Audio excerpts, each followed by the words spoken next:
Roman, on behalf of the PO trustees and all the docs at MGH, it's a privilege for me to give you the MGPO Trustees Medal.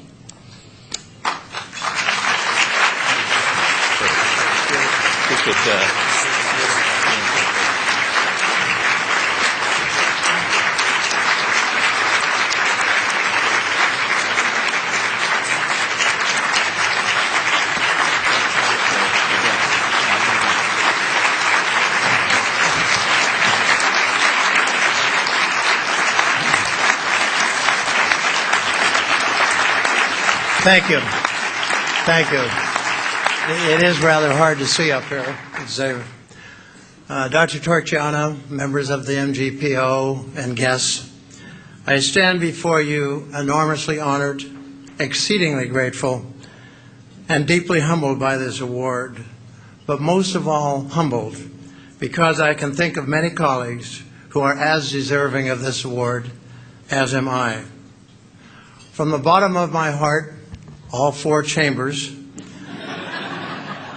I want to express my sincerest gratitude to the MGPO trustees for choosing me for this trustees medal. I also want to thank Deborah Colton and Steve Rourke for the wonderful kaleidoscope of my life that they put together, also their team. Thanks also to all of those wonderful colleagues and friends who said such nice things about me, even if they had to lie a little bit to tell me. Those who didn't say nice things obviously were edited out. I am just about to complete my 51st year at the Massachusetts General Hospital. And what a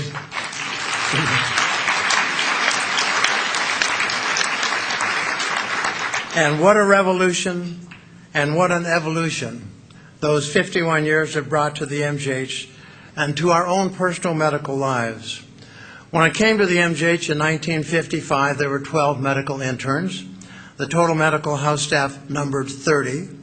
There was only one woman, and there were no minorities, although an Italian Catholic from Arizona might have been considered a minority in those days.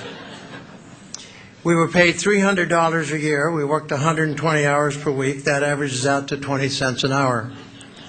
There are now 67 medical interns, 175 total residents on the medical house staff, 40% are women, 15% are minorities. By law, they can work no more than 80 hours per week.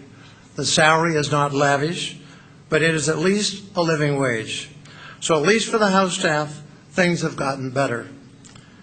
But for virtually every other aspect of our medical lives, setting aside the miraculous advances in therapy that have occurred in the last 50 years, every other aspect of our medical lives has been uprooted and changed during this time, and not necessarily for the better.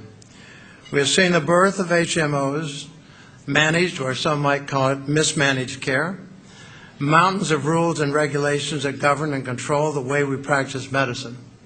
Length of stay is an obsession.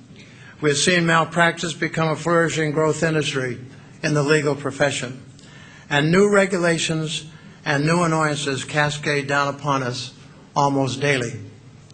But through this melange of misery and frustration, there remains one inalienable constant, and that is that the essence and the beauty of medicine still lies in the encounter between the doctor and the patient. Our patients entrust us with their most precious possession, their health and well-being, and in many instances, even with their lives.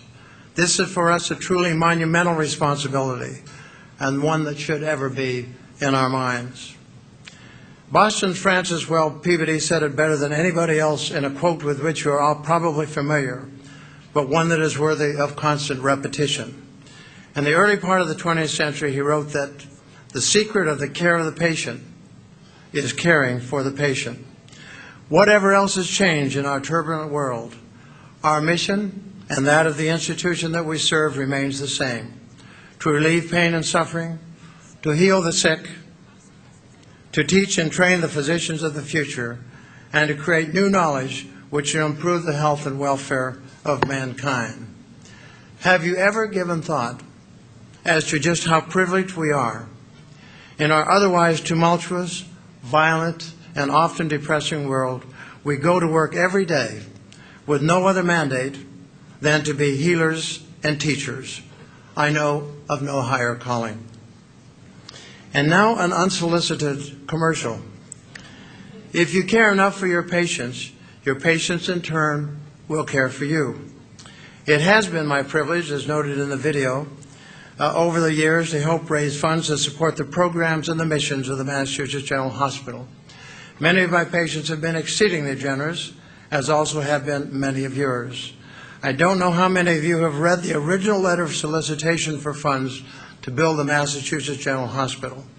It was written by James Jackson and John Collins Warren. It's a wonderful long letter mailed on April 10th, 1810. Close to the end of that letter, they make the following statement. A hospital is an institution absolutely essential to a medical school. Harvard had not come along yet.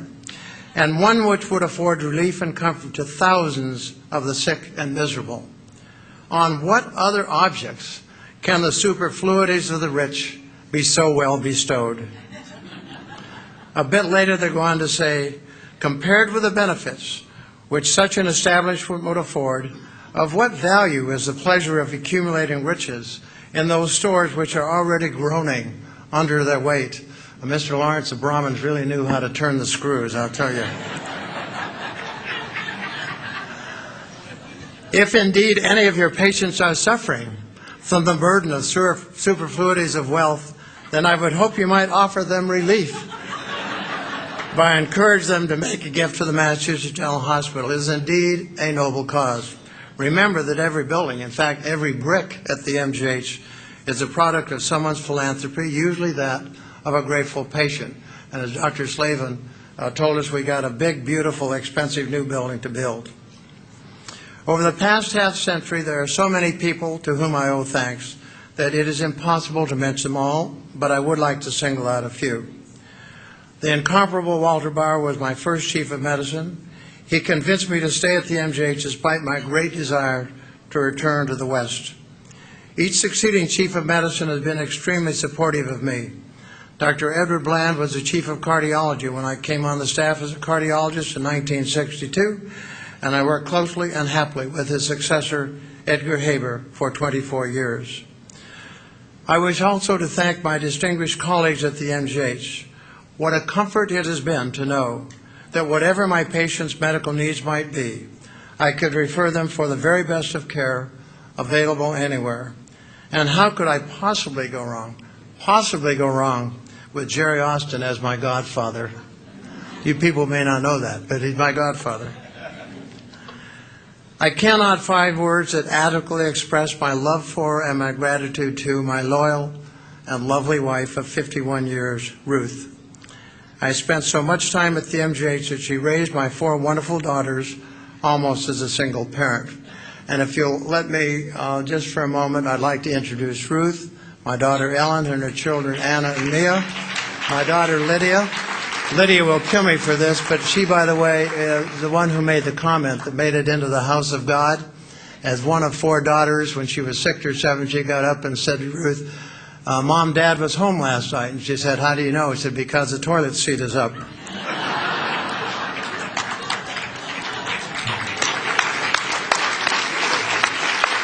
And then my daughter Marcia and her husband Mark, who made that beautiful sculpture up on our 5th floor, and Ava and Ray. You saw them in the video.